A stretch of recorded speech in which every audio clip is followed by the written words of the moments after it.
Hello and welcome to the MyWhoosh Sunday Race Club with 4 race starts. We're going to start with our Category 4 riders, then 3, 2 and 1.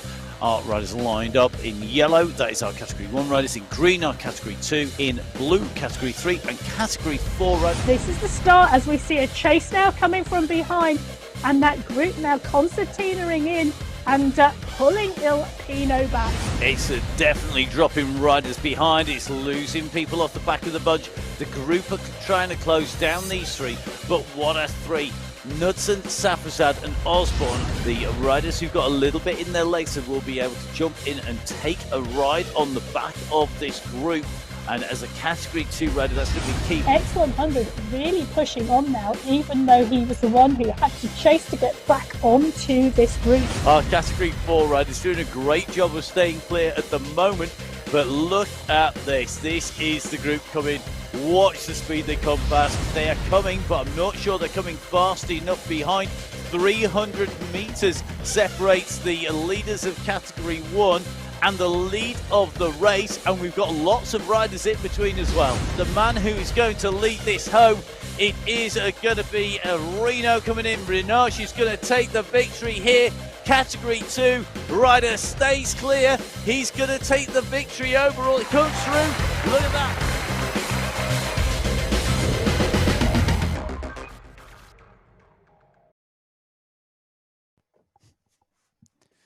So hello and welcome to the MyWhoosh Sunday Race Club. It is our monthly race final. It's the end of January and it's going to be a cracker if our preceding qualifiers are anything to go by. We've seen some incredible action, and today not only sees our finals, but it also sees us heading somewhere new or somewhere old that has been revamped and revisited. I've commentated on it before. My name is Matt Payne. I'm going to be bringing you all of the race action. I'm joined in the studio by Emma, who is going to be providing us with the stats, the insights of an experienced racer. Hi, Emma. Good morning, good afternoon, good evening, wherever you are in the world today, and welcome to Arabia, our race distance and course today. So today for the men's January final, 45 kilometres of racing with an elevation of 997 metres. Now, most of that, in fact, over 80% of that comes at the end. We have a mountaintop finish today, 15.2 kilometres of climbing with 835 metres in that one climb with an average gradient of 5.5%. But we know what average gradients are like because they are often steeper. So it is going to be a long climb that decides this January final. And I haven't actually ridden up this climb in this incarnation because we've had a revamp of the world.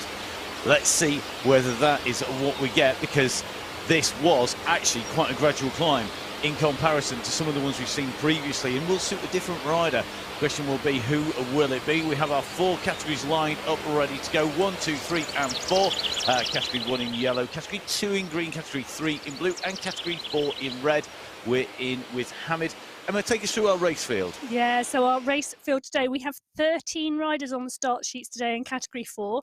Now, we have a number of teams as well. So 4 teams in this category: Global Team, CM Team, Team Warriors and Mixed Breeds. Now, this really could be anybody's team competition today. The Mixed Breeds are really strong with Finati, Mendoza, Kaluma and Suarez, but Agudela and Cabonata are in Team Warriors, so it could really be a who's who today.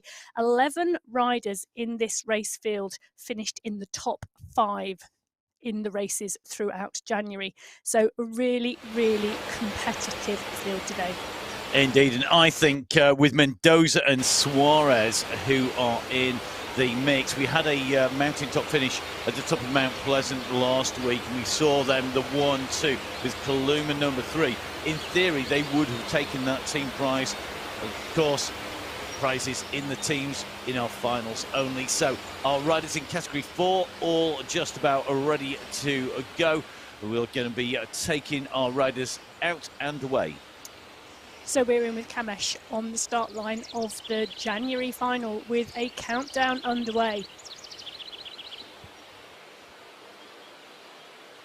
So the riders kick and the power goes down as the riders go underneath that start banner for the January final today. They take the roundabout, they take that right-hand bend, and they are on the course as they push through with a fast, high pace, really leading this out at the moment to try and stretch this group for the start. So our riders away in Category 4 here on the MyWhoosh Sunday Race Club. And looking good as they go over the bridge. You can just see this elevated walkway here heading in towards the start here. Now the New Arabian World is a mix of the Emirati, it's a mix of the Emirates that we see, and we're heading at the moment into downtown Abu Dhabi, just onto the coastline. All these sites you can see in real life and a real mix, but of course by the power of MyWhoosh, we are magically transported very quickly from one to another. We don't have to travel very many kilometres to go from one amazing piece to another. You don't get quite as many of the long motorway streets that you maybe would find if you were travelling in any world, and that's the great thing about esports.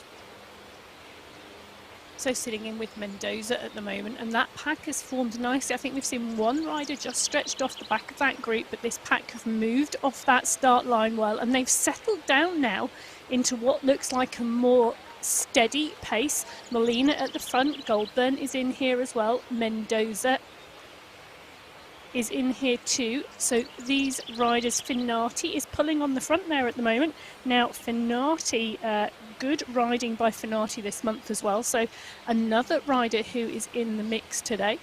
Yeah, Finati 6th last week, so good finish by him, and really fighting hard on the way. So just seen Duvan just pulling up to the back of that group as well. So it looks like everybody up and moving, heading out and along the carriageway at the moment, and just going to be making the way out along this stretch of carriageway. The road on the left takes a turn away, but we turn right now, and we're going to start heading into the slightly bumpier terrain. It basically just increases the further along we go. You can see a lot more detail for those of you who watched the very first, or were around for the very first incarnation actually of the Arabian World. The graphics, they were very fast, they were very colourful, they were very bright, and it was a really nice, different world. But there's another level of refinement, another step up that's gone in to give us these graphics here today. And of course, the eagle-eared rather than eyed amongst you will also notice that we have the new background sounds coming through as well, and those of course bringing more depth to the riding experience when you're in and riding. And when you're racing, one man who's not focused on anything but going quick is Bernard at the moment, just wanting to pick that pace up, and then just eases back up. I think just stretching his legs out, but nobody going with him to pick that pace up, and it's a long way to go solo. It is indeed, and the first 5 kilometres of this course are pretty much pan flat, so very much in mind of a group keeping together during that time. So Group 4 underway in the red. Our Category 3 riders lined up and ready to go. That'll be our next set of riders away. And we're just in with David Noack, and another big race field here, Emma. Yeah, it is indeed. So Category 3 today, 31 riders in Category 3 and 7 teams today. So the UAE Road Warriors, Team Strikers, Milk Team, Flat Course, all wearing those blue jerseys today. We've also got Fat and Furious, we've got Dango Reality, and we've got Battlers. And to be honest, Matt, I don't think anybody is going to beat Fat and Furious today. Simeo, Parisi, Lopez and Restrepo. Those are 4 names we see regularly finishing in the top part of this field. Indeed, I think you're right there. I think they are definitely the riders to beat today. But the Flat Course Please team, I'm with them for sure. It is definitely not a flat course. Well, it is until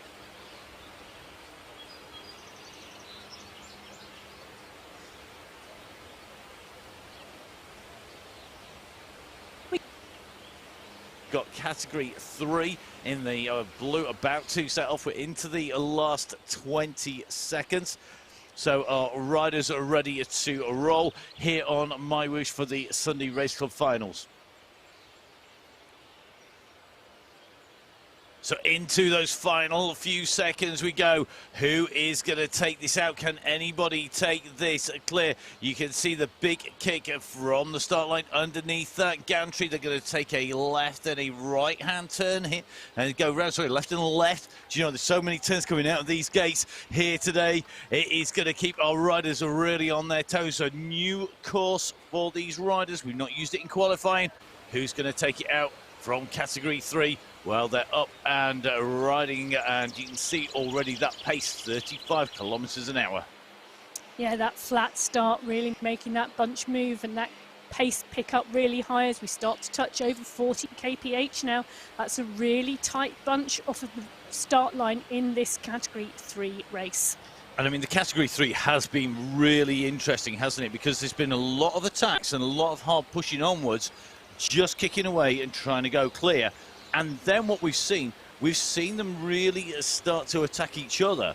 And then we've seen people like the Dadsons. I mean, they've just been really aggressive, going for it from the start. We've just got Mark on the screen at the moment. Yes, and there's been some really interesting different tactics out the Category 3 riders this month. And you're right, Matt, we have seen some very brave riding by both of the Dadsons, really trying to stretch the pack and really trying to make play in the race fields, because we've got some really strong riders in here. We talked about Fat and Furious just before the start with Simeo, Parisi, Lopez and Restrepo.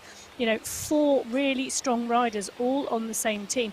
Eckersley's done well this month, so has Phillips, so has Dadson. But that Fat and Furious team, they are so strong. People are looking for different ways to break them, as we see Mark Dadson go off the front really early now. Dadson kicking at 5 watts per kilo, because I think Dadson's been listening, and he's adamant he really wants to make a game of this today. Well, I'll tell you something, they've been very, very aggressive. Nicolo Martinoli going with him here, and you can see the pace being put down at the moment. They've got best part of 4 minutes to make up time-wise out on the course with the speed and the pace they are heading away. And you can just see that these two are stretching this group out. Top right-hand side of your screen. If you've not watched before, top right-hand side of your screen is the map view. This gives us a view down on those riders as they come round and sweeping round those turns. It gives a little profile just below with a green arrow pointing upwards to exactly where they are. The bar directly underneath is their progress through the course, 1.6k of 45k on this course covered. Top left-hand side of your screen is the stats, and that is for our riders. So, Category 3 on your left-hand side of the screen, Category 4 currently on the right-hand side of your screen. Those are watts numbers, the W number, basically the amount of power that the rider produces. The cog with the little bar, that is a chain set that gives you the revs per minute, or the cadence as it's known in cycling. And the heart rate, well, if you need that explaining, probably you probably not ever worked out that thing thumping away in the middle of your chest. That's the thing that makes everything tick, and that's the idea that these riders are going to be using that to its maximum capacity today on that climb for a sustained effort, because this is going to be really interesting. Now, some really different worlds you can see on the top 2 screens. The riders in the start pens waiting. Left hand side, we are just coming through the suburbs going into town. Right hand side, just heading out in through the dunes at the moment, in through one of the oil well sections, going to be heading out and round. And these loops are amazing to watch as you come around. Great rides out here to ride through, and it's a good course to race on. It's produced some great racing back in March, April, May of last year in 2022, but we didn't use it into the back end of 2022 and early 23. So new experience for Mark Dadson, I think, racing on here. Yeah, it is, and he's really pushing on, because the group came back to the 3 breakaways and Dadson has immediately gone again. So Dadson kicks again as we're on a slight incline at the moment, so 1.5% gradient at the moment. You can just see that on the top right-hand corner of your screen as Dadson pushes on that sweeping left-hand bend. It's got about a 5-second gap now back to the pack, being led by Mangat and Duke. Staples is in there, Eckersley is in there. They are all about 5 seconds back from Dadson, as Dadson has pushed on quite hard. But you can just see him out there on the front just coming off of that bridge as this pack is still riding over. The pace quite high, 32 kph. They're still ticking along really nicely, but that group not really worrying about Dadson off the front at the moment. And I do wonder whether we'll see some slightly different tactics today, because this is the finals, because it is more team orientated, because our riders are not just competing for individual rider prizes for the top 5, but also team prizes. Top 5 teams in each category 1, 2, 3 and 4, going to be getting prizes, and that will change the dynamic slightly, because you don't want to go away, take the race win, but then not take the team prize, because the team prizes are big. Yeah, they are indeed, and Mark Dadson part and parcel of that flat course please team. So Dadson, Nowak, Dadson and Soberg in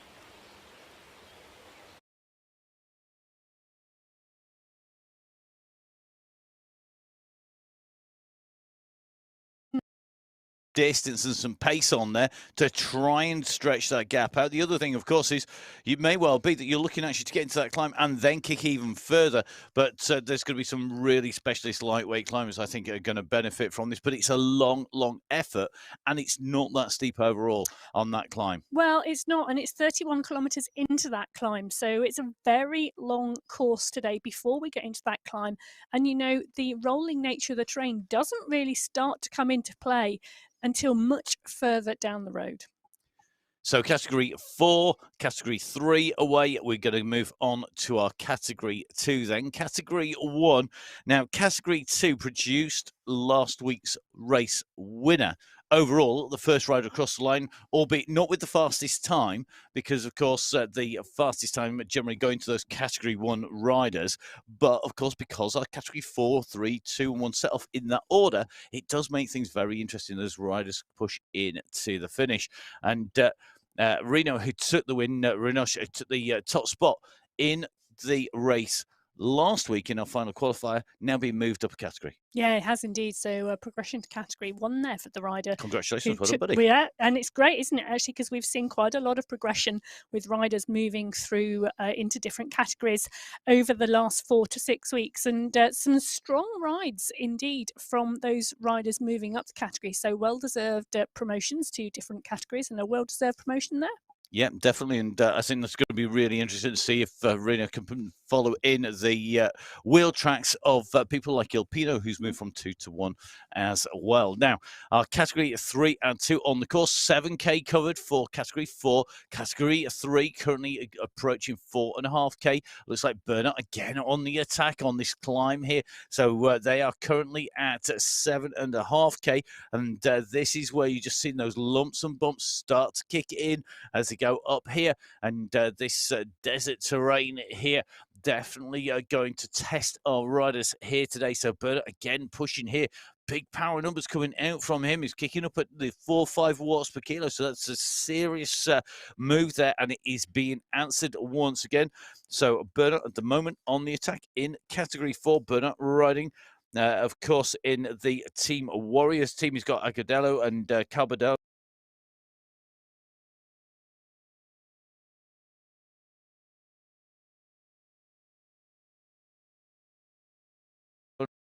Let's drop in with category 2, and let's take a look at our race fields in category 2. One of the real battling and competitive race fields. Yeah, it is indeed, and 29 riders on the start sheets of category 2 today. 7 teams: the UAE Falcons, X-Pro, the Mischiefs, Hubbards, all taking on those green jerseys. Draft, Crazy Horses and Columbra also join them today, and I think this is going to be so competitive in terms of this team competition. Crazy Horses, Draft, Hubbards, the Mischiefs, all with riders who have taken a top 5 position this month, but no real dominance like we've seen with the category 3 Fat and Furious. Those riders are spread well across those teams. Yeah, going to be really interested to see which of our category 2 riders can take this away. I mean, we've seen people like Krasnich working really well. Kaltai Celis has been riding strongly. Nicholas Spratt, very, very strong indeed. But Christian Maglio must fancy his chances today. Yeah, Angarita's been riding well as well. Cadiz, Giuliano, 12 different riders in this category, Matt, have taken top 5 positions this month.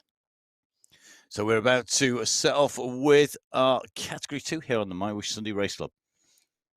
So we are in with Hassan Al-Ramethri as the pedals are turning and the riders are watching the start gate, and they are away on the January final as Al-Ramethri kicks at 8 watts per kilo off that line, and he kicks again, adamantly wanting to get to the front of that race field as they push round these corners and out onto the course proper. So Al-Ramethri working hard and leading this group as Cadiz is in there, Mr. G, Ospina, Bogran, Cadiz, Giuliano, Milano, Orego, Heining. These riders all moving and moving well off of this start. This pack at a really high pace, over 40 kph at the moment, but they've got a rider down the road, and that rider down the road is adamant that this pack need to move and need to move fast at the start today. Well, there's different tactics that we've been seeing playing out since we moved to our split race start. The rider taking on at the front here is going to be Baltazar. So why is this Baltazar? The rider who is leading out at the moment.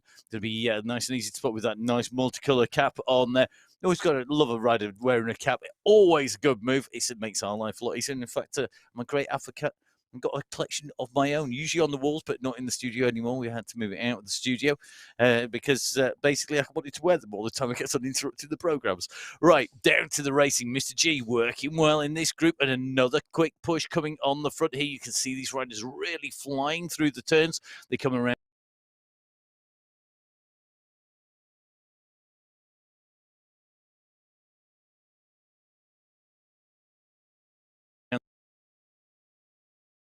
Yeah, it's a flat parkour off the start line today, and these riders, this size pack, really moving and really moving strongly, with Baltazar pushing off on the front from the start. This group have really pushed to keep the pace high and to continue to tap along at that strong pace, with Baltazar leading them out. So as this pack take this right-hand corner, they can see Baltazar now just down the road, and they're starting to reel him in slowly. An absolutely flyer off the start from Baltazar today.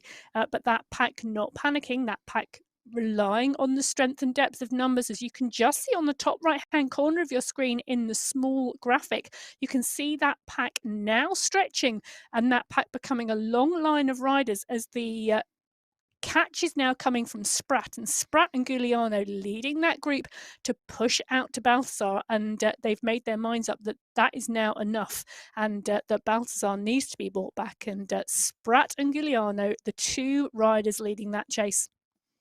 Well, they certainly are. They're looking very, very good here in the chase, working well. And it seems to me that this group are looking to race their way out, but they're also looking to push and to stretch each other here, because they won't want to take this group into that climb. And that's our Category 2 ride. It's interesting to see that Maga at the moment in our Category 3 continuing to push on. Well, we've got a 10-minute difference, don't forget, between the start of Category 3 and the start of Category 2. And it's going to be really interesting to see how long it takes that large pack of Category 2 riders to catch those Category 3. But interesting to see that pack of Category 4 riders. We said that there was a breakaway off the front, and we said that there was a catch. So that group is down to 6 now by the look of it in that Category 4 race. So this is the start line of the Category 1 race today. The yellow jersey wearing riders. We are currently in with Michael Knudsen, and he's just warming up on that start line. So the teams today, 7 teams in this Category 1 race. The UAE Clan team, really strong. Yorkshire Pudding Express, another strong team. Swedish Candy Canes, all of these teams are strong. And the Sticky Bun Club today taking to the start line. Now, these riders in this group have given us some outstanding performances. Italian Gelato are in here, Danish Pavlova are in here, and so are the Belgian Waffles. Now, this team competition, Belgian Waffles, Danish Pavlova, Italian Gelato, UAE Clan team, 4 teams I think are in potential for that team win. So looking good at the moment. Let's see who's going to. I'm really loving the fact that it's so competitive in Category 1. And we've got so many riders who are absolutely at the top level of the sport coming and racing on the MyWhoosh Sunday Race Club and are out and in going to be taking part in this final. Oh, yeah, they are indeed. So here we go. The clock's counting. The riders' nerves will be jangling. They know that this is when they've got to really give it some. And away they go. So we're off with Michael Knudsen here on the MyWhoosh Sunday Race Club Finals. Category 1, our final category. Kick off from the start line. They're out into our revamped world of Arabia. So Knudsen part and parcel of this with Biarhead, Popovic, Zanaska, Jones, Noren, Paniza. These riders in this Category 1 race are pushing on, and you can see the stretch on that group. And the riders just coming off the back, because that's a fast start, immediately kicking out the start line to well over 40 kph as they take this sweeping left-hand wooden bend on this bridge, and they move onto the tarmac. So this is a large group of Category 1 riders. They are moving well and moving fast. This is pretty much a flat start for the first 5 kilometres, a start that really favours a fast bunch group. So Biarhead, Noren, Zanaska, Van den Eckhout, Addy, Bjorkland, these riders comfortably in this group. We've also got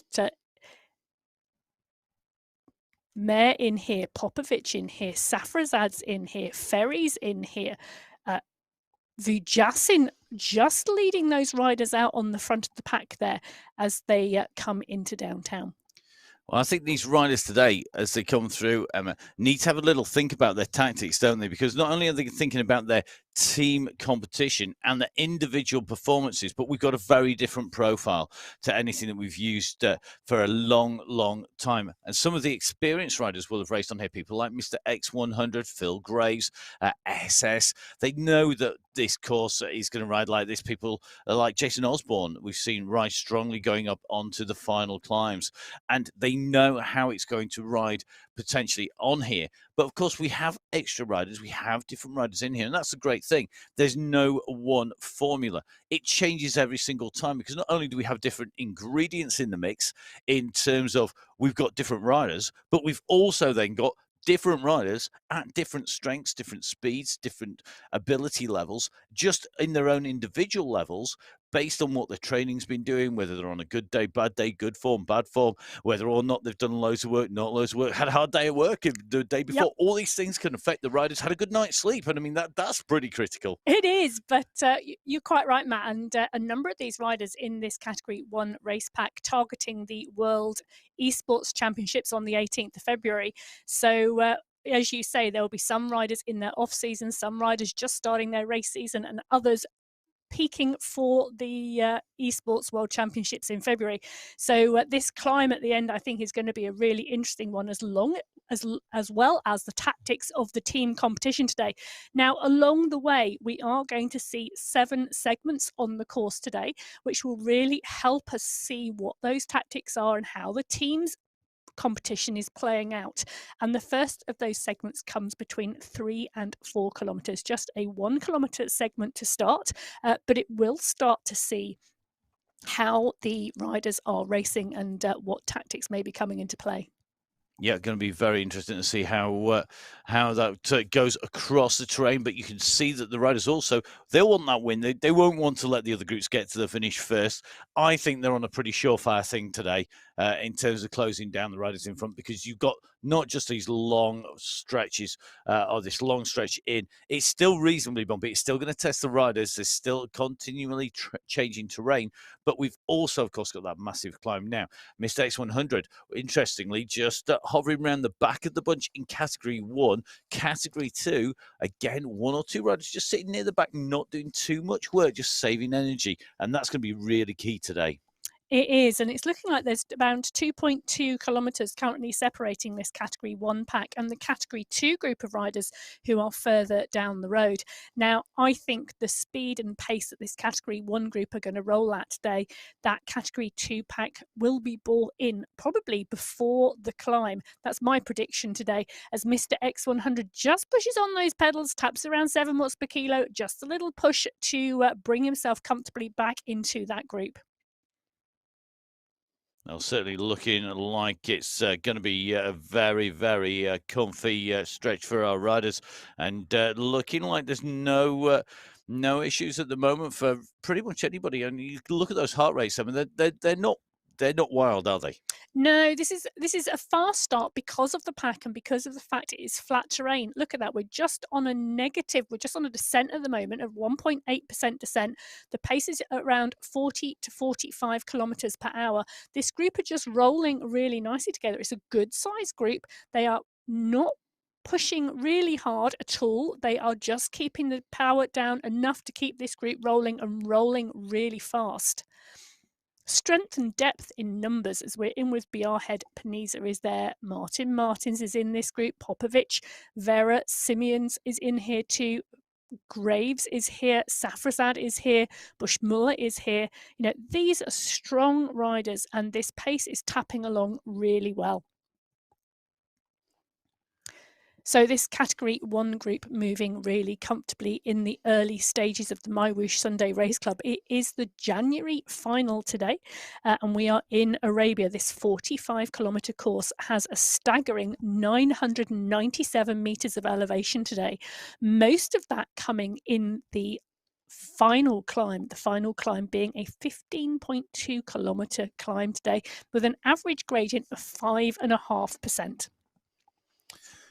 Really enjoyed the riders at the moment as they push through segment number 1, and interesting to see it's really going to form, isn't it? The times through segment 1, they show, well, no surprise really, Rakad Al Thib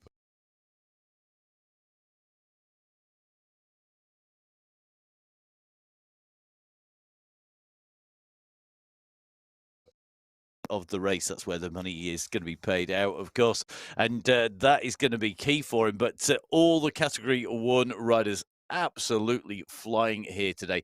No surprises whatsoever with that, and looking to me like all of the teams really well represented in here, and nobody really working in crazy numbers there, and no surprise that the highest watts per kilo coming from Rakad Al Thib. So the segment number 1 complete. Segment number 2 comes in at 6k to 8.5. Of course, our previous groups already rocketing through there, but as you can see, change of scenery as we head out into the desert sands.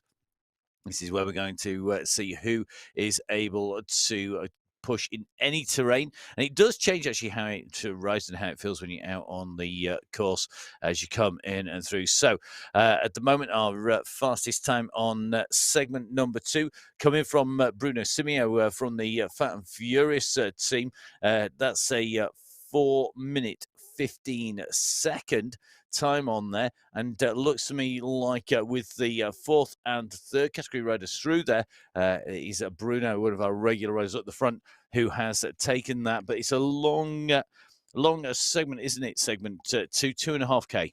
It is indeed, but just popping back into segment 1 at the moment, really interesting scrolling through the results, because Category 2 riders just 2 seconds slower through that than the Category 1. So Category 1 settling down into a much more steady pace as they move further into the course. What is quite interesting is we're seeing some really strong riding through those early stages from Category 3, with Dadson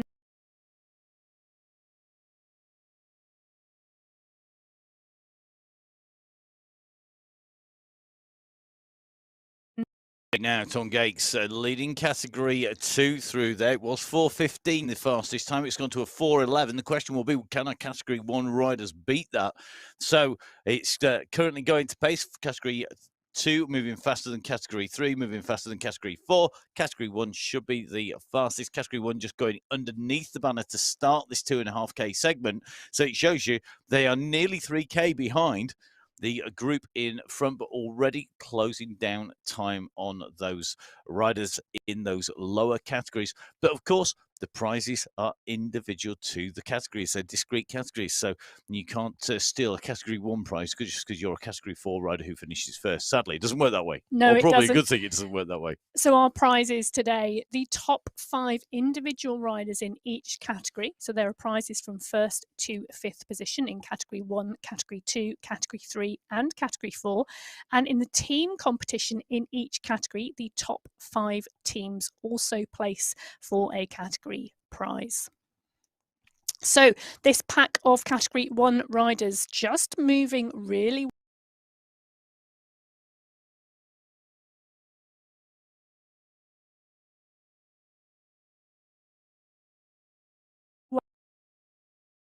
land. So the first 31 kilometres of this course today is pretty flat. There are some rolling sections where the gradient is slightly changing, but nothing too drastic at all, with only around 150 metres of climbing in that first 31 kilometres. In fact, the riders so far with 7 kilometres under their wheels have only completed 14 metres of climbing. So it tells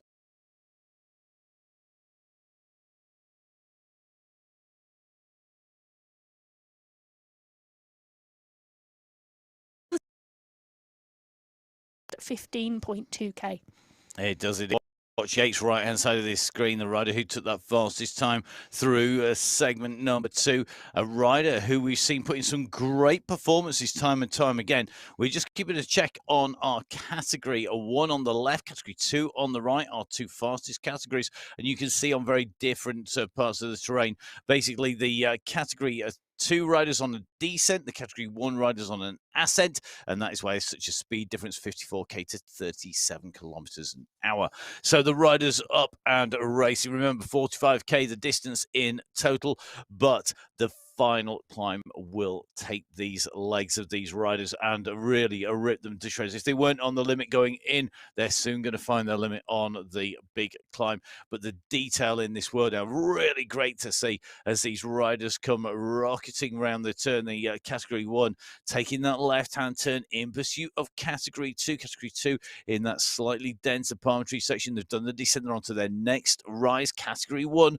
Now onto this little descent down in. And at the moment, just seeing Mitch Ferry just at the back. Are we going to see a little roll through to see riders just dropping back and pushing on? And I think at the moment, it's quite cagey in this group, Emma. And that's the feel I get back. I know that sounds really weird, but the way that everyone's behaving, there's very, very cagey. Nobody's wanting to do too much too soon, but nobody wants to let the pace off too much either. Yeah, and I think this course, Matt, is probably dictating tactics today, because we're not seeing the early attacks coming from any of the packs, really, she says as she takes a look on the right-hand side of the screen as Balthasar pushes on again. But we still have large groups of riders. And as we said, the first 31 kilometres of this course are pretty flat, some rolling sections, but nothing too steep. So, is this a case of hanging out till the climb at the finish and waiting for the attacks to come there? Well, I think if I was riding this, I have to admit I'd be a little bit cagey about how hard I went. Right, category 1, this is where we see whether they're cagey or not, because they're coming up to the end of segment number 2. 4:11, the fastest time to date. The question will be, what time are the category 1 riders going to pull through at? What speed are they going? Are they going quicker? We find out they're going quicker. Oh, they're definitely going quicker. It was a 4:11. It's now a 4:07. That's fast, Emma. Well, it is definitely faster. So Simeon's coming through there with Merle in second place, Peridians, Martins, Ferry, Bjorkland, Osborne, Vujasin, SS and Philip Graves rounding out the top 10 there. But as you can see from that graphic in front of you, the top pack have all moved through that segment within a second of each other. So that pack moving really strongly, those groups and those teams all in there together.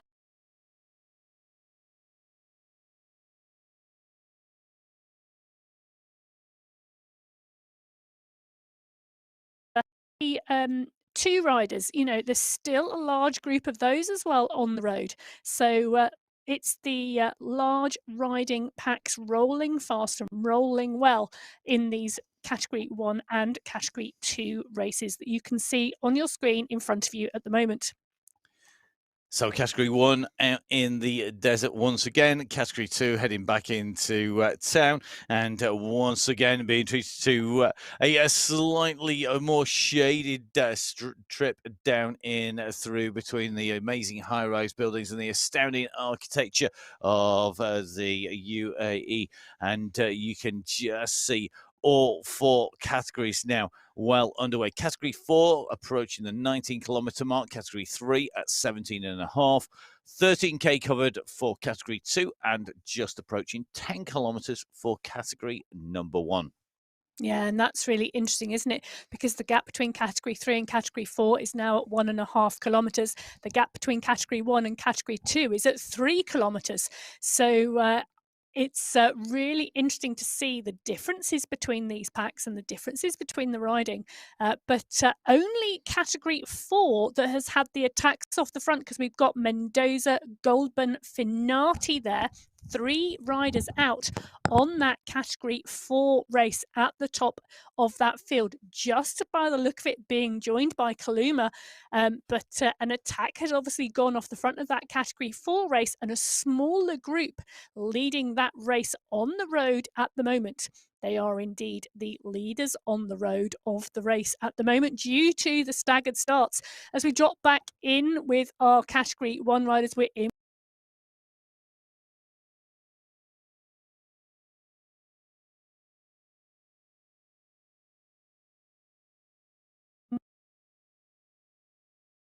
this Category 1 race. We've seen 10 different riders into the top 5 this month, so a competitive field with the top 5 places being taken by different riders each time, and this being the finals, we've got that team competition adding to this race as well.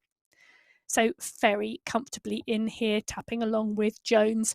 Heart rate's very steady. So Mitch Ferry's heart rate at the moment, 134 beats per minute, as he's just pushing on at the front of that group to come under that segment banner. So 11 kilometers into this race, that was segment number 3, a 1 kilometer segment. And you can see, interestingly there, it is not the Category 1 riders to take that in terms of pace there. In fact, the Category 1 riders going through that segment 2 seconds slower than the Category 2 pack. So the Category 2 lead pack in this race field today, pushing on and attempting to put some time and some distance between themselves and this chasing Category 1 pack, whilst the Category 1 pack happy and content to ride at a comfortable pace with each other, tapping along, but coming through that 1 kilometer segment 2.5 seconds behind that leading Category 2 race field. So Ferry's in here, Graves, Safrazad, Vujasin, Popovic, Zanaska, Osborne. These riders very happy to comfortably ride in a large group, so 24 riders in that group. So just going into those segment 3 results there, you can see indeed the results that Category 2 race field taking the fastest times there. So Cardenas, Gakes, Smithson, Mancini, Tiselius, Cadiz, Aramethri, Spratt, Ospina and Baltazar rounding out the top 10 there. And that Category 1 pack much further down the field. So our Category 2 riders riding strongly and wanting not to get caught by that Category 1 chasing pack.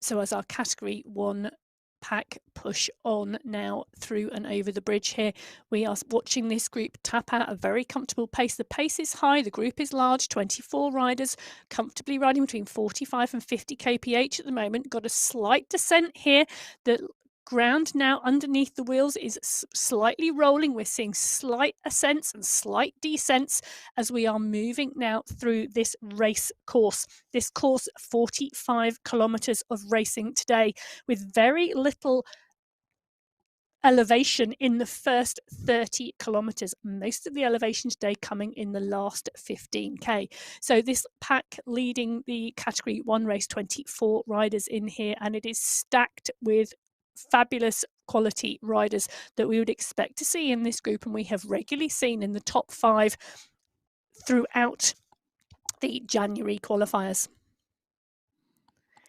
So our riders making here comfortably sat with a heart rate of 141.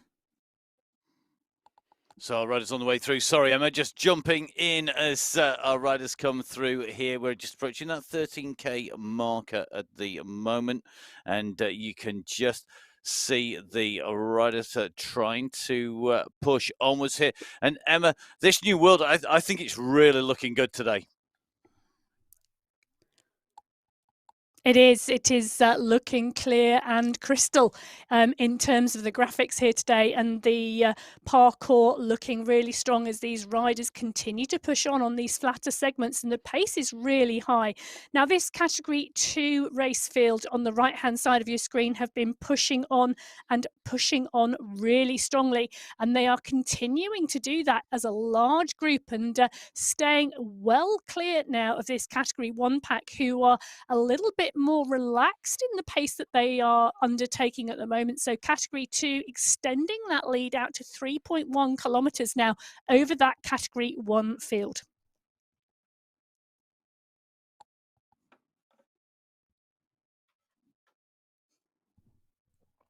So we've got our 4 race categories on that screen in front of us. You can clearly see the packs that we have in category 1, category 2 and category 3. The front of those 3 races still having large groups at the moment, but at 22.55 kilometers, we've got a small group of category 4 riders out on their own at the front of that race.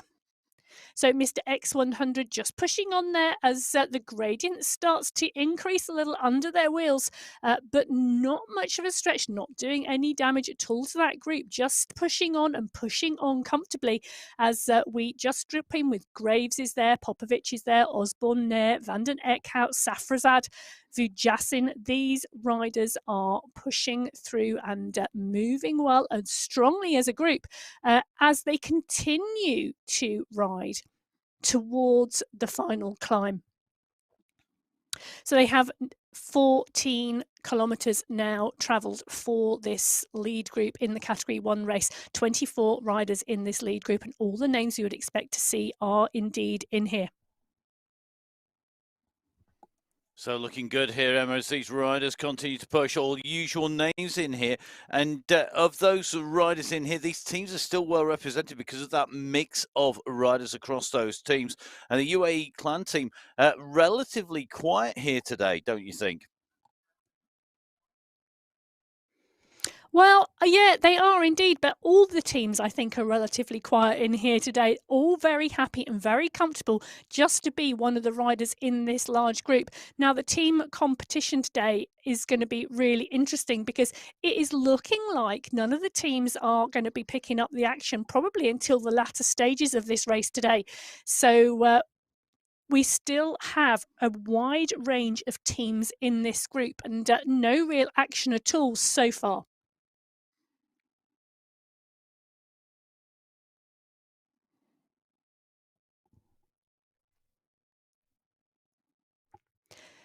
So the riders in this group comfortably still moving through this race.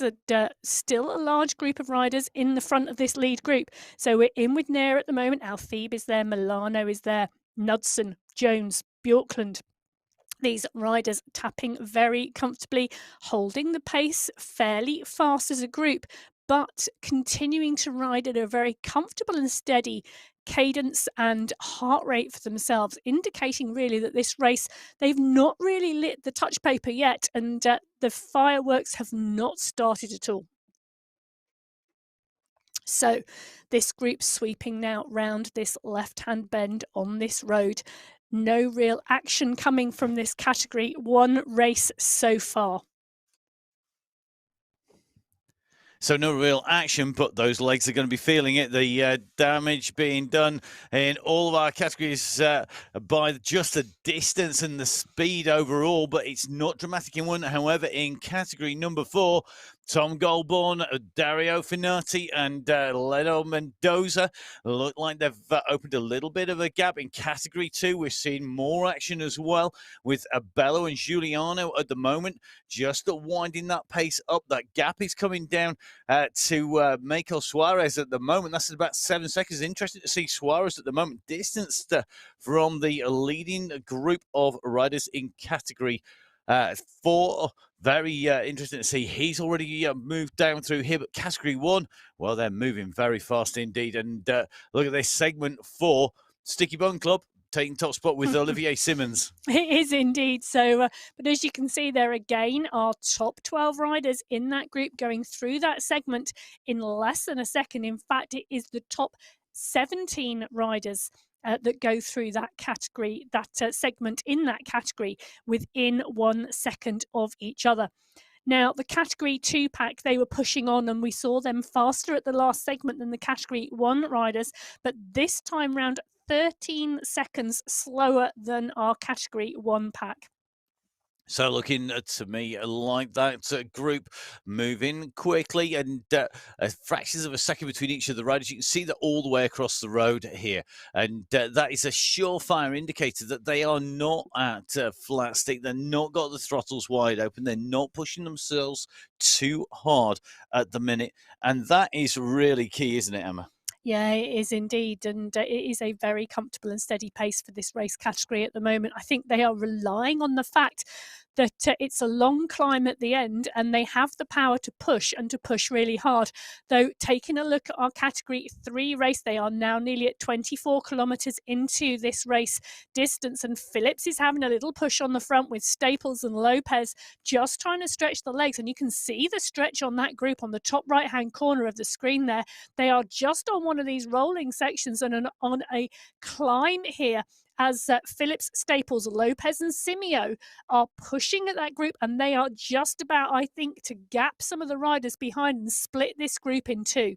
Well, look at this. Parisi, very aware of the danger. Staples comes across. They're chasing hard. The leaders in Category 1, though, well, they're down in the undersea tunnel at the moment.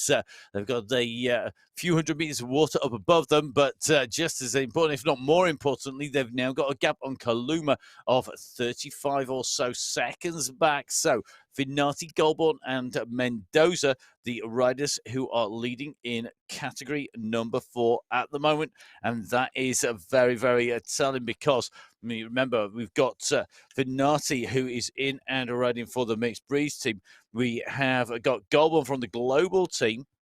And we've also, of course, got Finati and Mendoza, the 2 riders there from mixed breeds. They are going to be very, very positive about that. The 2 riders out of the 3 in that leading team with their teammate currently in 4th place. So looking good. They are looking good, and we did say earlier on that they were the team to beat in that Category 4 race with strength and depth in their riders, as Baltazar is the rider again who pushes on at the front of this Category 2 group. Now, this Category 2 group have been adamant they want to stay out and stay out clear of that Category 1 race, and they have been working really well to do so. So 21 kilometres under their wheels. They are 4 kilometres behind the lead in that Category 4 race on the road, but Baltazar, Abello, Ospina, Maglio, Spratt are the riders with Bogren as well pushing on, but that group all coming back together again. You know, they are absolutely adamant, this group. They are working together really strongly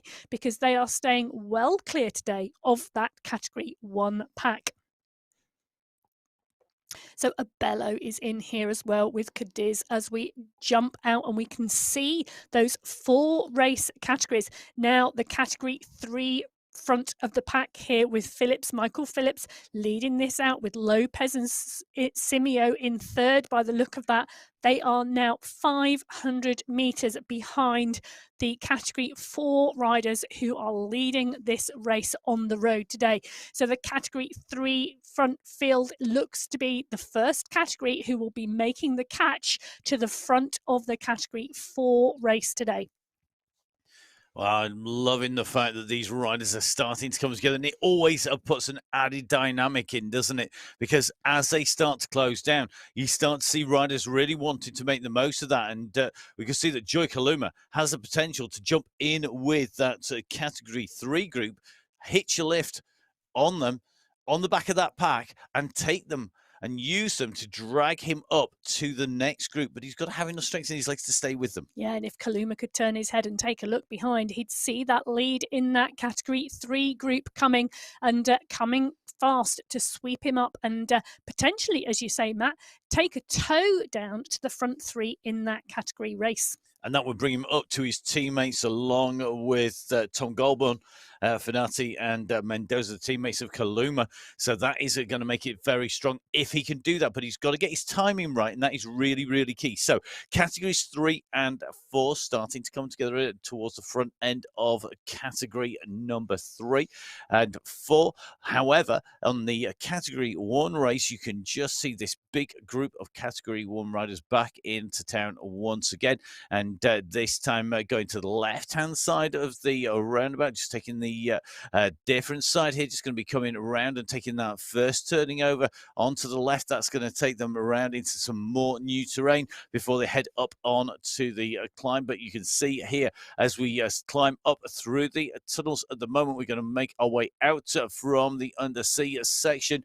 Michael Phillips here leading the riders up to Joy Kaluma. Kaluma in the red, the chasing pack of category 3 riders all in the blue at the moment, and they are going to make contact, and this is a tough point to get caught. It is indeed, because this is a tough point to go with, and the gradient's at 5%. And for our category 4 rider to stay with this group, it is a really hard part, of course, to do that, as Phillips, Simeo, Lopez and Restrepo go past Kaluma, and Kaluma kicks and tries to go, and Kaluma is pushing hard here to try and make that catch. There is a gap here, as we can see back from behind this pack here, further back down to the rest of the category 3 field. Now, one of the interesting things to note, Matt, was this race going on at the front of the road today. 6 kilometres, over 6 kilometres, still separating the category 1 race field with the lead on the road. So 6K still separating the leaders in category 1, who were the last riders to leave the start pens, from the group in front, at the very front on the race route itself. I'm sure it's going to play out very interestingly as we move in, and it will come to a culmination on the slopes of that climb, because if anything is going to compress this race down and really show us who's got the speed, the legs, the pace and the strength, it is going to be that final climb. It is indeed. That final climb is really going to be telling. And I think what we can see from that category 4 and category 3 push through those tunnels is that climb before our final climb today is also an area that the riders can push on. Certainly, I think it's going to be really, really interesting to see how they run today. The riders at the moment really are working hard here, and I think this is going to be an interesting moment when we hit that final climb, because who's got the legs, who's got the right pace going into that climb with the right amount of energy left is going to be critical. Getting the pacing right, you can lose so much time on a big long climb. I mean, you know, we're not just talking seconds, we are talking minutes, if not tens of minutes on a massive climb like that. It's easily done if you get it wrong. But if you're a rider who excels on the flat or the rolling ground, on the terrain that is maybe less sustained, then you've got to put the effort down to try and break some of those climbers out from the pack. I think the climbers today will really be relishing the opportunity to go at that long climb. But a big time trial rider could put in an equally impressive climb up here, I think. Yeah, and I think that type of gradient that we're going to see today, Matt, could well suit, as you say, a time trial rider, someone with a really strong 20-minute pace and the ability to hold that pace and ride consistently. But it's going to be really interesting to see whether this becomes an attacking climb with lots of really high short efforts, or whether we see a strong time trialing effort go away. Now, in this category 2 race, Abello is the rider pushing on here, and we're really seeing some stretch on this group as the riders are coming up the 25 kilometers traveled now, and Abello really deciding that this climb here going into these tunnels, the undersea tunnels, is the place to start to stretch this group, because this is a large group of category 2 riders. Spratt and Giuliano are the 2 riders to respond. Ospina and Moreno are coming across as well. In fact, it's looking like 2 or 3 riders are getting distance off the back of this group now, as the rest of the front of this group come together with Maglio, Spratt, Pranic, Moreno, Cadiz. The riders we would expect to be seeing at the front of this category 2 race are the ones making the junction, and we've got a couple of riders just off the back of that group now. So definitely starting to take its toll as they go through the 25-kilometer marker. And you can see at the moment it's still well over 2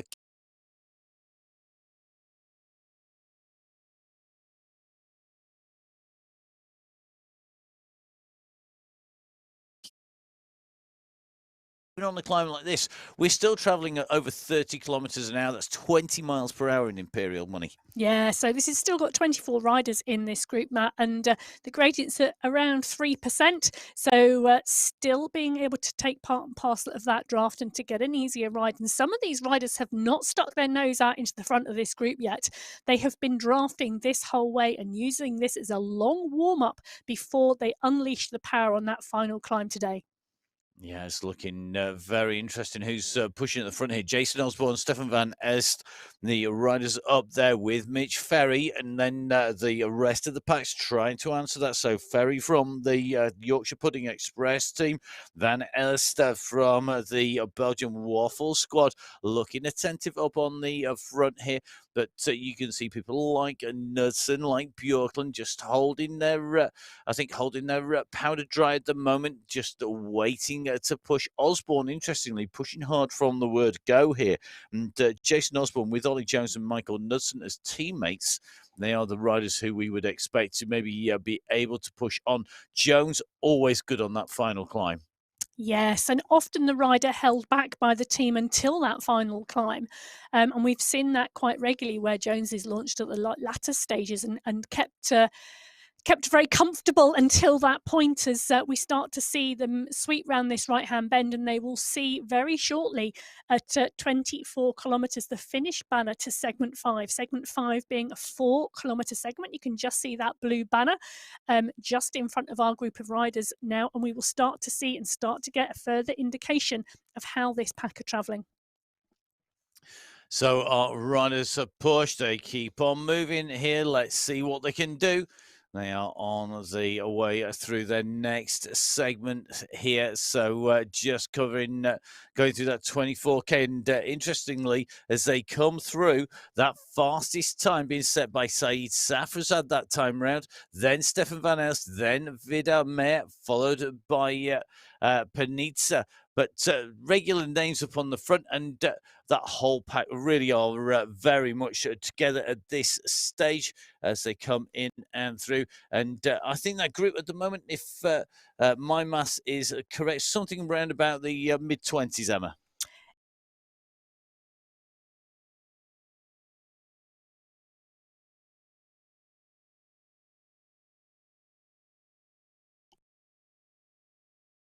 Faster our category 1 riders than our category 2 riders over that 4-kilometre segment.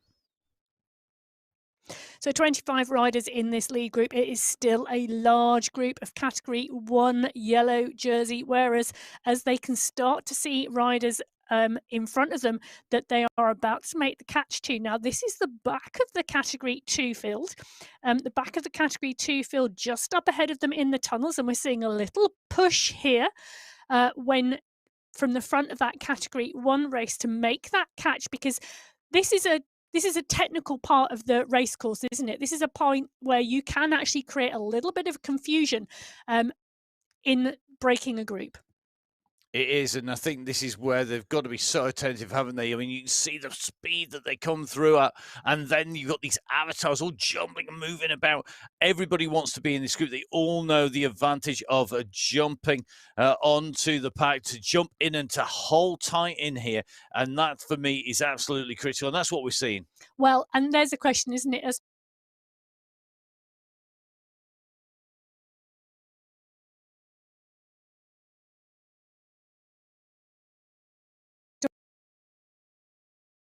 indeed what some of our race field do. If they are not wanting to go with the front of their race field, quite a few of them sometimes take an easier, steadier start to the race and then jump into a chasing pack.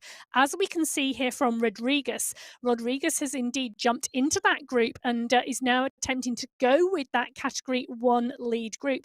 Now, by putting that big kick in and getting the pace higher on that Category 1 pack, it stops some of our riders doing that, doesn't it, Matt? It does indeed. It does stop us having that thing. I think it's, for me, this race, it's really going to come to a culmination onto this climb. Going to be very interesting to see how that rolls when we hit that. So let's watch our riders as they make the way up here. And you can just see Category 2 riders being distanced here. Rodriguez, though, working well, trying to stay with them. Yeah, they are indeed, but they have indeed been distanced now by this Category 1 pack. You know, well and good trying to stay with them, but this is a difficult area of the course to stay with a group that comes past you, because this is a slight climbing segment through this tunnel. So gradient is currently at 3.7%, and these riders are pushing on here. Indeed, Al Thebe is at trouble at the moment on this Category 1 pack. So Al Thebe having to sprint at the moment. I've just seen 14 watts per kilo coming out of Al Thebe at the back of this group, because he's been distanced on this small climb and caught unawares. So another 9-10 watts per kilo kicks coming out of Al Thebe, because it's important for him to get back onto this group. So Al Thebe just closes the gap now to this group and needs to pay attention to stay attached.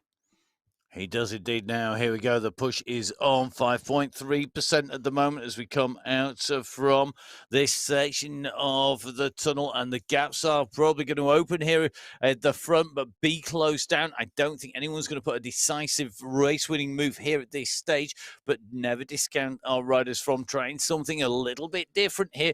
Van Elst again up near the front. Say Safrazad looking strong here. The UAE clan team using Safrazad to keep an eye on what's going on. Vajassin in here, of course, rider that has moved up into the World Tour at Saeed Safrazad at the moment at 8.2. May well be starting to just keep that pace high for that UAE clan team to maybe take some of the sting out of the other riders' legs in the other teams, making them close down people like Osborne, Knudsen and Van Elst. Yeah, and we were saying earlier on, this is the one part of the course we could have expected to see an attack other than on that main climb. So the main finishing climb being 15 kilometers in length, but this small climb coming a little bit earlier on the course. Now, we will descend off of this, and then after that descent, we pretty much transition straight into that climb. So this really is the last part of the course where if they want to make a break or if they want to make an attack, it would be the sensible place to do it. But with 25 riders in this lead group, there is a lot of riders to chase down that attack. So Osborne, Vujassin, Panizza, SS, Safrazad, Zanaska, Knudsen, Nair, all in here, and all these riders pushing back together again. So out from the tunnels across the bridge, we're going to go in to the underground tunnel section. And now as we go in, you can just see this pack reformed here. I'm just really starting to wonder who is going to stretch this early, or are they all going to wait? I mean, we've just seen that little bit of a move on that little section of climbing. These smaller climbs, they are a trigger point, aren't they, for the riders on the way through to push on. It's a great section where those differences in pace and ability show. It is, but as you said earlier, Matt, you know, the long climbs are natural separators, you know, and with such a long climb at the end of this course today, the course profile, you know, really lends itself to this type of riding. The lack of climbing in these early sections really does not warrant great places to attack, particularly when there is strength and depth in the field, and there is such strength and depth in this Category 1 race pack. Certainly, a lot of strength and depth in there. I've got to say, the quality of our riders, I think, really is telling. No longer is it just one or two riders or three or four. Anyone in this pack could potentially take this on a good day. And I mean, we've got riders like Jonas Bjerhed. Surely he must be due a really big result coming through. He's been putting in the training. We know that on the way through. But as you can see, the riders a little bit further back now, starting to make their way onto the climb. The climb prop starting at 31k. This is the lead of the race. And our Category 3 rider, Simeo Lopez, moving up and chasing hard. They have one rider up the road, and that is Ledo Mendoza. So Mendoza doing what he's done before, going on the attack solo and looking to stretch this. But we are now up on to the climb, this massive ascent here, which is an incredibly tough section. It's a great running, actually, as you make your way in and through onto the climb, and then this pull up on to the mountainside. And you can see lots of sections, just as it is in the real world out on the terrain. If you were to be doing it in person, well, it's shadows as you go through here, and that makes it difficult to spot some of the riders when you're racing and you're focusing on trying to close somebody down.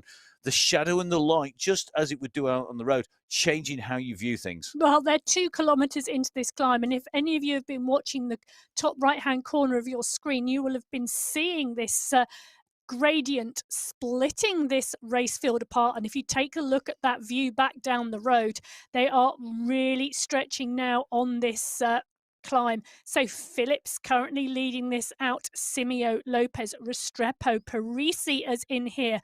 6 seconds back, Dadson is on this climb as well, with the lead Category 2 rider, Mendoza, currently in here too. Parisi, Ochoa and Gill are a little further back down the field.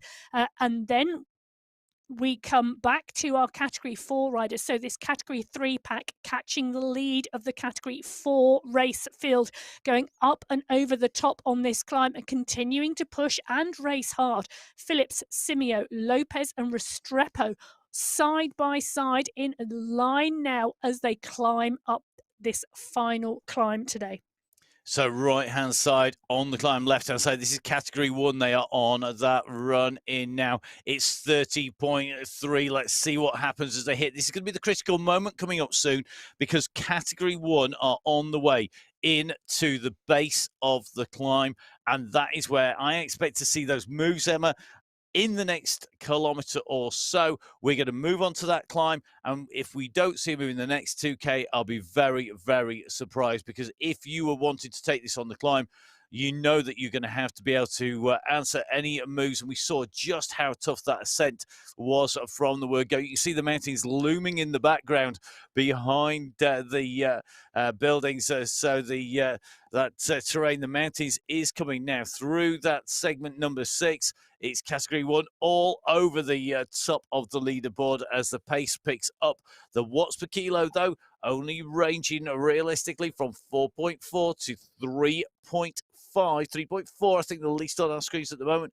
And that is indicative of the riders waiting for that climb. They are not on the offensive. They are definitely looking to be able to push as they go up on to the climb and extend that lead. So great riding at the moment. Let's see who's going to take it out when they hit the climb. That will be any second, because it's going to be a critical moment, Emma. Yeah, and 22 riders now in that lead group of that Category 1 race, and the teams are absolutely packing it. So Italian Gelato is in there, Danish Pavlovas, Yorkshire Pudding Express, Sticky Bun Club, the UAE Clan Team, Belgian Waffles, all with at least 3 riders in the front group of that Category 1 race. So that team competition is nowhere near decided and is hugely competitive, as we see that group now really starting to pull in the categories in front of them.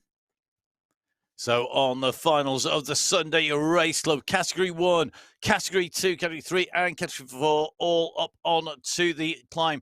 These are the leaders in Category number 1. They are starting to close down on all of the rest of the riders.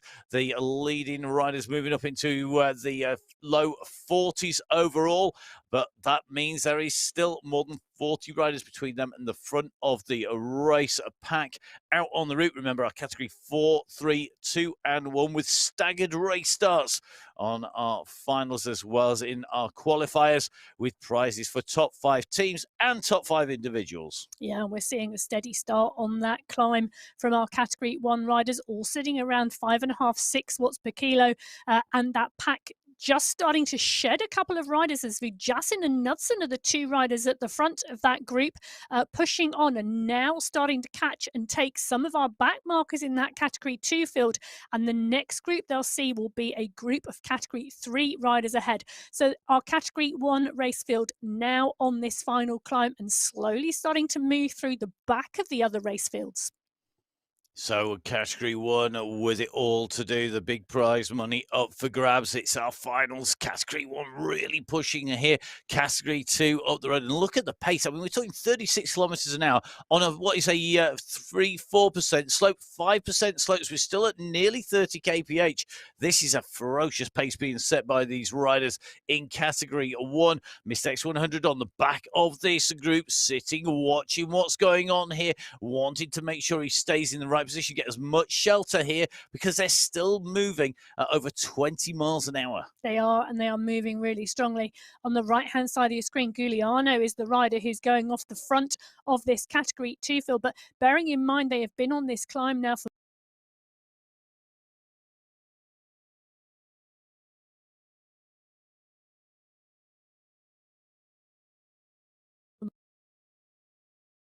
must still be about 10 to 12 riders in that group.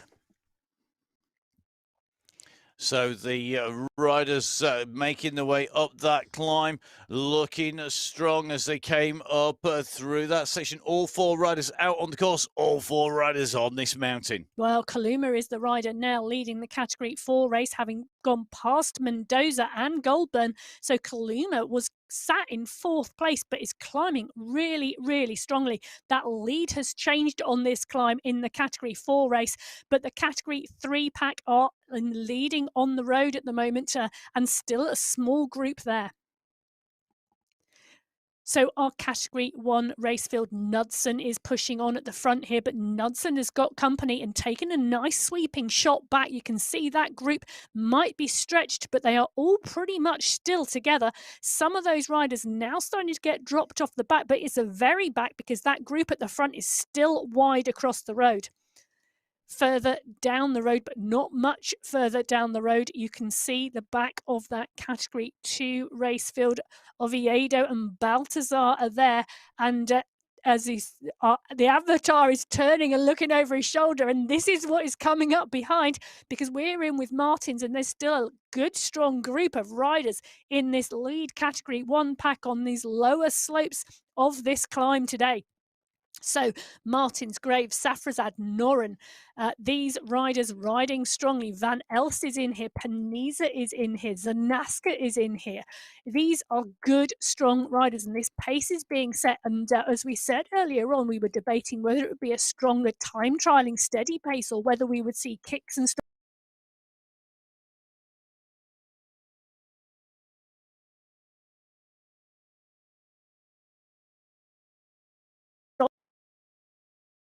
earlier stages of this climb today. So the riders on this climb here making the way up the ascent here, looking very, very smooth indeed. And they're just sweeping rider after rider at the moment. Just pulling these riders in, looking clear, looking strong, looking good, and making the way around and ascending at the height here, increasing. And you can see on the map, actually, as you look top right-hand side, Emma, you can see the dots coming the other way, directly below the riders. But as you look out across from the top of the mountain, The height gain is incredible up here, but no really crazy steep sections at the moment. We're not seeing gradient 17, 18s that we see on some of the other courses, but we're seeing that gradual deterioration in people as they go up here, as that gradient basically continually drags rather than a sudden attack, a sudden kick. It's a long effort, this climb, with gradients between 4 and 7%, and that's pretty much what we're seeing. And it's a constant effort, and the heart rates will just continue to keep ticking all the way up this climb. You know, Cardenas is the rider we are currently looking at, and that group chasing behind is that Category 1 race field led by Vujasin and Osborne at the moment. 15 seconds back as Cardenas is the rider pushing on. Tysalius is the next rider up the road, only 5 seconds up. So these are the riders who are going to start to be the riders seen and taken by the front of this field. So Cardenas just making his way 13 seconds back. He knows they're coming behind. Carl Tysalius just getting picked up here by Cardenas. Tysalius, a great climb, and can see Cardenas behind him. And look at this. He's got Tom Gates in front as well. So Tysalius, Cardenas and Gates. And Cardenas climbing strongly here, Emma, as he makes his way up. Smithson, Bogren and co. still in front of these riders. They come in to take this left-hand turn. Yeah, and these 3 riders here will be the riders who see this Category 1 pack next. Now, has Cardenas pushed on in an attempt to go with some of these riders? It's a tricky move at this stage of the race, particularly on this parkour. But these are the Category 3 riders who are being swept up now by this Category 1 race. So who's going to take this at the top of the climb? We are now at 35 kilometers almost into the racing. We've been racing the Category 1 riders out for 55 minutes or so at the moment. We're coming up to the hour marker where the riders' legs will really be feeling this to come up. You can see down below the mountains that sit at the back of our world here, and you can see the sea level so far down below our riders now as they ascend this mountain. This mountain that is regularly used when the UAE Tour is in town. Well, looking good at the moment. Vujasin pushing hard here. Yeah, and there's 11 or 12 riders now left, Matt, in this front pack of this Category 1 race. But we've got riders being dropped off the back and then pushing back on. And it's really interesting as the gradient changes and the gradient moves and they catch these riders as to what is happening with this group. So a little bit further up the road, our leaders on the road, on the race today, at the front on the road, Simeo, Phillips, Lopez, Parisi, Restrepo. These are our Category 3 leaders who have come past our Category 4 race field. And we've got 5 riders here with a small gap now back to Dadson and Ochoa. But this race is not over at all for these Category 3 riders either. So back in with our Category 1 race field. Martins is the rider attacking and pushing here. Martins is pushing at 7 watts per kilo. Vujasin, Safrazad, Popovic, Zanaska are the riders in the pack behind. But Martins is the first rider to really push and to really try and stretch and break this group. He's certainly looking very strong at the moment here, Emma. Look at Martin Martins here, opening a gap, and he's just taken the right moment there, because although his watts per kilo are not huge, what you're not seeing a response here from behind it. It had already whittled that group down. As you'd said, we are now seeing Martins come in to the top 30 riders on the road. Still plenty of people up the road to catch. And it looks like behind, we are starting to see SS being distanced here. So it looks like all that work he did earlier being distanced off that group. Vidal Mayer is the same here. And he's got to push. He's got the chance to pull a few people back in front. Interestingly, Mitch Ferry is distanced. Ferry, of course, on that Yorkshire Pudding Express. The Yorkshire Pudding Express with 3 riders on the team here today. UAE Clan team, they've got 5, so they've got a little bit more of a chance of keeping everybody up into the mix. Simmons and Bjorkland also were missing in action a little bit further down as this climb takes its toll on the riders. Yeah, that group was 22 when we went into this group. This climb, Matt, it has whittled down to 12, and it is breaking even further as we can see the 1s, 2s and 3s down the road. And taking a look on the left-hand side of your screen, around 500 meters up the road, it's looking looking like we've got Knudsen, Vijacin, Osborne, Safrazad and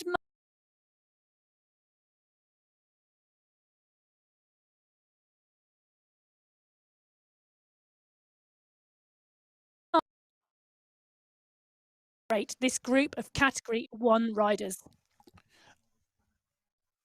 So our riders are on the way up the climb.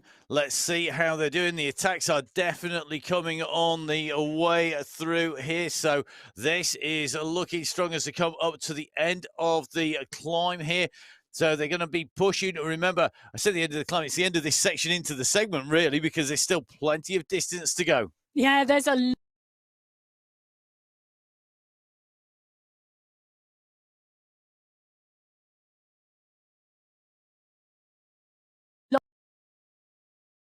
start of our final segment. It's a 5-kilometre segment today, 36.5 kilometres to 41.5k. So that's a segment, a real tight segment here. We're going to be watching these riders as they come up on to this group. Let's see where they get to. They're on the way in to the finishers. So let's see how they are going as they come past this group here. Going to be really interesting to see who moves, who can get around the turns.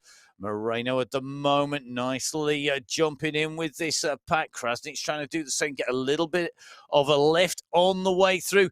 And this is causing confusion. And it's not all that long ago that Category 1 riders were in positions 30 downwards.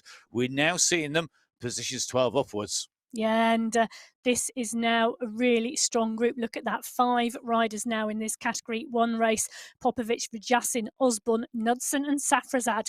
5 really strong riders pushing on this climb. They've still got a significant distance to go.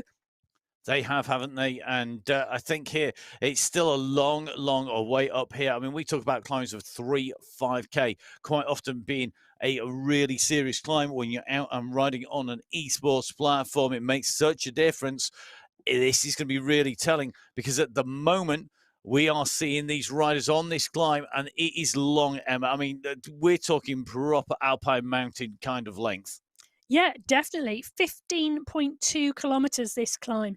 You know, a really long climb with 835 metres of ascent in it. So a really long effort. And our front of our Category 1 race at the moment still in at 37.4 kilometres. So, you know, still a long way to go yet. But Knudsen is pushing on. Vijacin is there. Safrazad is still in that group as well. So our strong climbers and our strong finishers are continuing to push on here as this group of 5 leading Category 1 riders continues to pull back riders who are further up the climb. So the culmination going to come in those final few hundred meters, I'm sure, on the way up and over the top. This looks to me like these riders are working well and settling into a pace here. We're seeing consistent once again. We're not seeing these massive sudden kicks, are we, Emma? We've seen a little bit of a lift, a little bit of a drop, enough to distance riders, and we're still seeing Category 2 rider Christian Maglio, who we highlighted at the start. I'll take that as a win. On his way up here. You got to make the most when you get these wins. I tell you get a top tip on the way through. Maglio trying to go with this group, but look at the effort he's putting in. He's fighting to stay with this group. He can't stay with them. No, and I'm not surprised, but take a look. Here's Zanaska and Martins are back on this group now. So what was a lead group of 5 riders has had Martins and join Emma, them. are you still here? Suddenly, Emma actually went quiet there. I did. And you know what? This race field are absolutely motoring, and it's really interesting. Maglio is trying to stay on. Going past the Category 3 riders, Restrepo and Phillips are working their socks off. Parisi and Simeo are back down the road, and Lopez is there as well. Martins and Zanaska have come back onto this group. But this race is continuing to move, and this climb is just putting the riders all over the road. It is. I just saw Mr. X100 actually just chasing hard in the background there, really working hard to get into this group. You can see they are all over the place here.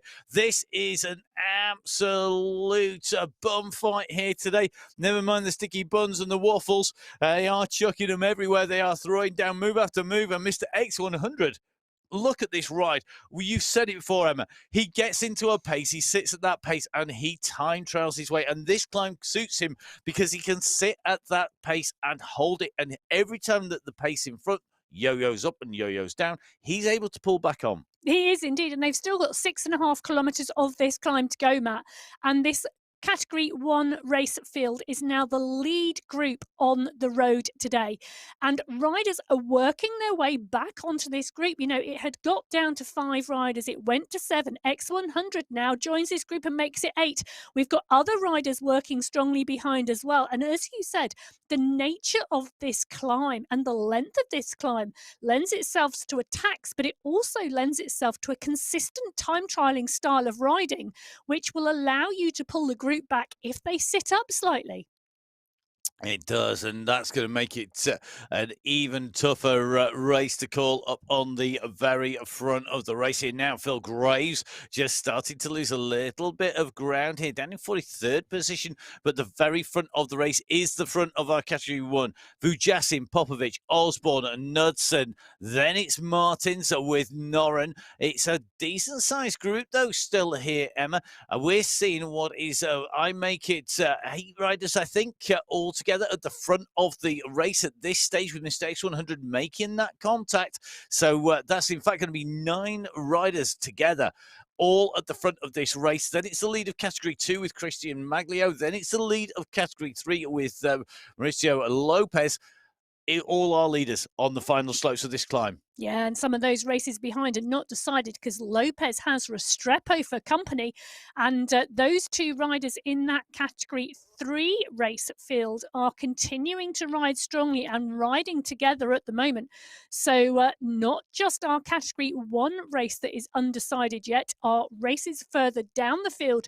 This climb is still doing damage to those race fields, and those positions are still riders working hard for them.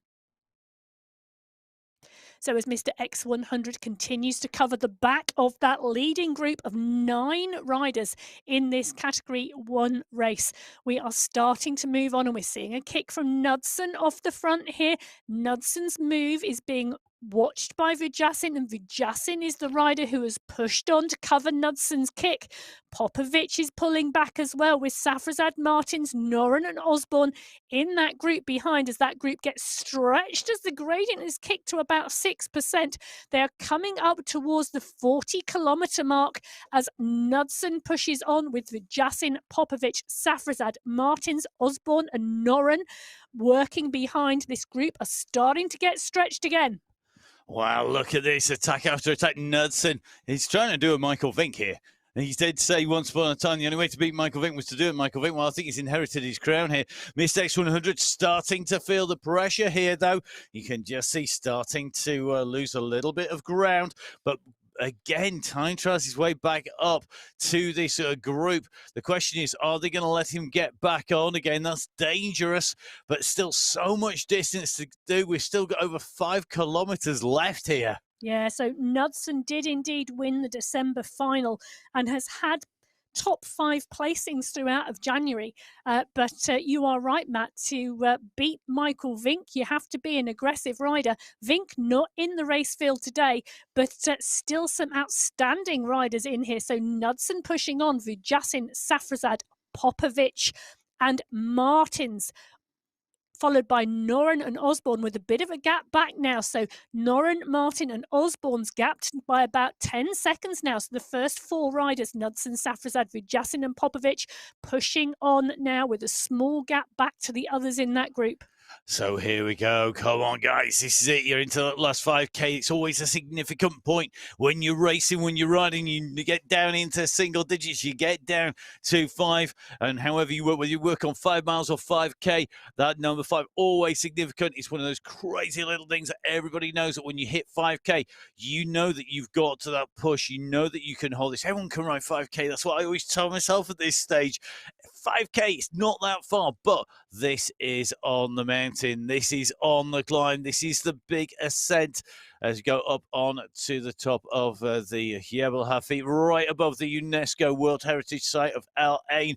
And it's thousands of years old beehive tombs, but you can just see that riders who know this well, Mr. X100, who I'm sure has ridden this in real life as well, knows this inside out. He's now starting to push, and he's just ahead of Jason Osborne and Luka Zanaska behind him. He's got Popovic and Saeed Safrazad. And think about this team competition, Emma.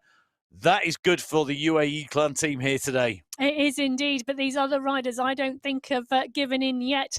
There's 4.5 kilometres to go, and this competition is still hot because Zanaska, Norin, Martins, Osborne are all got team players down the road as well. So it is not just the UAE clan team here, but others are still in with a shot too.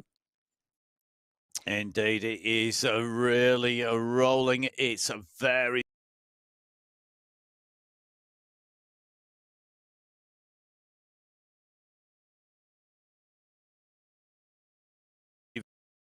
Are we going to see a sprint over to the top? Well, that is indeed a good question. Are we going to see an attack from this lead group of 4? Knudsen, Vujacin, Safrazad and Popovic, all very well matched on this climb today. Are they going to ride into the finish and see in the last 200 metres who takes 1, 2, 3, 4? Or are we going to see further attacking riding coming from these 4?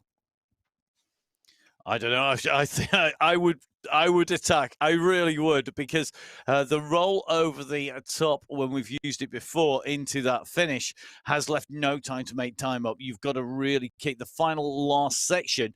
If the profile has remained the same and the feel is the same, bear in mind I haven't ridden the new world compared to the old one, it really kicked hard at the end, and it did give a stepped finish to the climb. We'll see if that's going to come in as we get to the top, because of course this is the brand new, reinvigorated, refreshed, and even more detailed part of the MyWhoosh platform coming online on stream and looking amazing. Yeah, well, I think the chase group on the road as well. There's a big race going on there for team positions. X100 pushing on with Osborne and Zanaska in there too.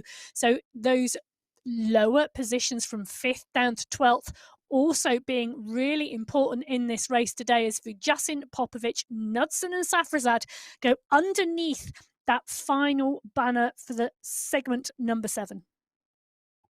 So Vujacin, Popovic, Knudsen and Safrazad, the first 4 riders through the final segment today. 11 minutes and 27 seconds for that 5 kilometre segment. And there's 3.5 kilometres to the finish line now. So our riders pushing on, and look at those times as we go through that segment. Top 4 riders going through, and then a gap back 15 seconds slow to Mr. X100 at that point. This is on segment 7, but this is the discrete segment, isn't it? Yeah, it is indeed. This is indeed the discrete segment between 36.5k and 41.5k, that 5 kilometres. But take a look at that, Matt. So X100 has indeed pushed on and is now clearly holding that 5th place with a gap back, but that gap back to Norin, Zanaska, Martin and Osborne, all within a few seconds of each other. So 29 seconds separating currently the top 9 riders in this race today. I know, it's just impressive stuff today. I mean, our riders really are pulling it out on the final. Knudsen and Safrazad in here. Now, Safrazad has taken victories on top of the climbs, hasn't he? Yeah, so Safrazad and Knudsen are the 2 riders who this month have been outstanding in the climbing and regular 1-2. So last week, Safrazad took it from Knudsen. And so Safrazad absolutely on form. But as we said in the December final, Knudsen took it from Safrazad. So December's final, also a hilltop finish. We were in Wollongong in Australia. Today, a hilltop finish. And guess who we've got? We've got Safrazad and Knudsen battling it out currently at the moment. So Vujacin and Popovic, 3 and 4, now a couple of seconds back, split there with X100, 25 seconds further back, Martins and Osborne a little bit further back down the road. So these riders are now in 1s and 2s on this climb. Well, I think this climb are doing what we thought it would, Emma. The damage is being done. It's going into single digits. It's going into individual riders. We are seeing ones and twos, and just in with Vujasin at the moment. Now, this is a really interesting battle here because Lionel Vujasin will want to take away the individual prizes. He'll want to work his way up to Knudsen, who is 6 seconds in front. But his watts per kilo at the moment, although they're good, they're maybe not enough to do that. What he is doing is he is giving a toe to Pablo Popovic. Popovic is climbing up and he's closing down the gap to Said Safrazad. That's his teammate, and that means that two UAE clan team riders, Safrazad and Popovic, will be in the mix. Their third rider is Mr. X100. This big climb really is showing the strengths of that UAE clan team as we come up past the lay-by and the expo on the left-hand side. Now, this is a surefire indicator. It's a key visual indicator when you're riding. You are not far from that finish. It's 2K to go. Basically, when you hit this lay-by and into this tight right-hand turn, we come round the tight right-hand turn, and the finish has got a little step section that is deceptive. And if these riders haven't looked at this carefully, they could get caught out. Meanwhile, left-hand side of your screen, look at the ride by Hassan Al-Ramethri. He's 12th overall and really is climbing strongly. He loves this climber. We've seen him good on the climbs, and he's in front of Maglio and Ospina with a bellow behind as well. Yeah, we've seen Al-Ramethri climb really well. And while Safrazad and Knudsen are battling it out, the battle for the team competition, Matt, in Category 1 is really strong as well. And those lower places are going to be so important. The UAE clan team may well have it sewn up if X100, Safrazad and Popovic can finish in the positions they're in. But Italian Gelato, Belgian Waffles, Danish Pavlova, the Yorkshire Pudding Express are all going to be in there for second, third and fourth places, potentially in that Category 1 team position. Those riders in the top 20, every position is going to count today.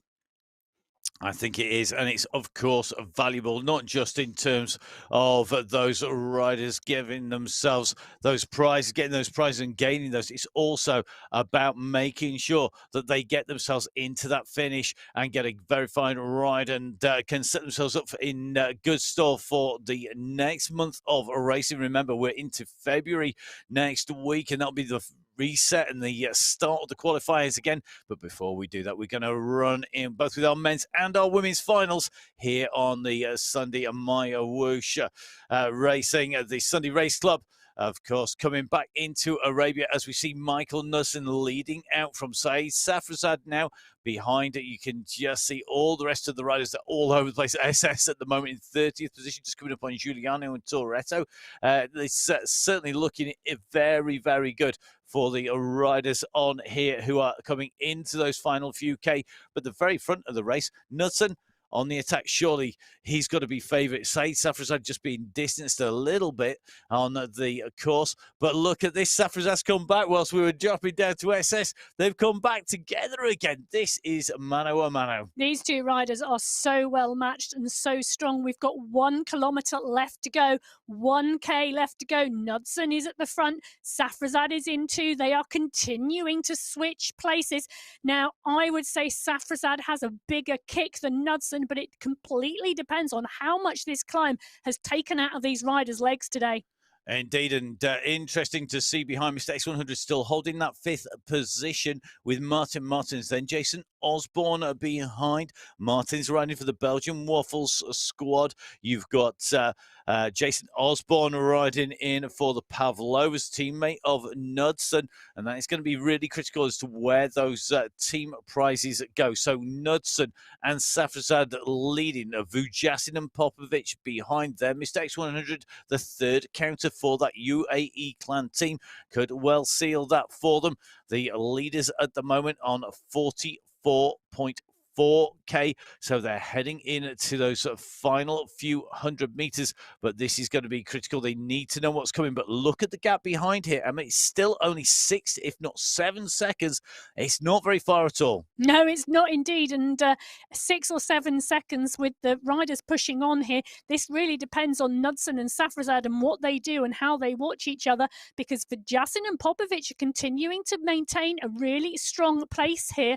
You know, X100 is about about 29, 30 seconds behind them. So a big gap back there. In fact, Martins and Noren are doing a strong job of coming back to X100. So I wouldn't say X100 was absolutely clear yet, but Safrazad and Knudsen are our two riders at the front of this race field with 250 meters to go. So here we go. This is the run in to the finish coming in. This is going to be really interesting to see who is going to get their timing right. We're at 6%. We have a kick up on to the circle at the top. The banner comes into sight. Here we go. This is the run for the line. Safrazad has got at 12.7, 12.4 being answered by Knudsen. This is the 1-2. Knudsen's coming for Safrazad. Can Safrazad hold on? He just keeps it. Safrazad takes the win for the UAE clan team with Knudsen in second place. Third place should be Pablo Popovic on his way into the line. He's got a hold of Lionel Vujasin behind. So it's Safrazad in 1, Knudsen in 2, and Popovic in 3. It is indeed. And look at that, 0.374 of a second separating our 1 and 2. We said they were well matched. So Said Safrazad taking the win in 1 hour and 18 minutes, with Michael Knudsen in 2, Pablo Popovic in 3, Lionel Vujasin in 4, and 2 riders from the UAE clan team in the top 3. Very, very tight indeed. And you can just see these riders going in to the finish. Martins is going to come in and through. I think he's gone over the top of Mr. X100, whose legs have, I think, have well and truly gone pop. So Martins goes in and through. Then Johan Noren. But they are going to be working out that team competition. So it is currently Safrazad in 1, Knudsen in 2. Popovic in 3, Vujasin in 4, Martins in 5.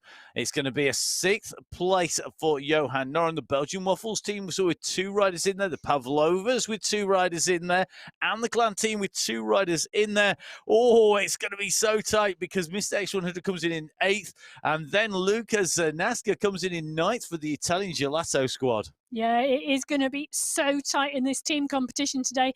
And absolutely fantastic riding from Martins to take that 5th place. The rider who, let's not forget, started off those attacks at the bottom of the climb today. I know, it's just brilliant to see. Zach Nair currently rolling his way up here. Jasper Paradians currently at 44.7, so into those last few hundred meters. And Paradians and Nair, well, it's 5 seconds, but you can see the gap between them. At the moment, though, Paradians are just starting to stretch his legs, just starting to do that final wind-up for the Sticky Bun Club. Yeah, and these lower positions in this race, absolutely crucial for this team competition, because at the moment, the only team with 3 riders into the finish is the UAE clan team. Well, that's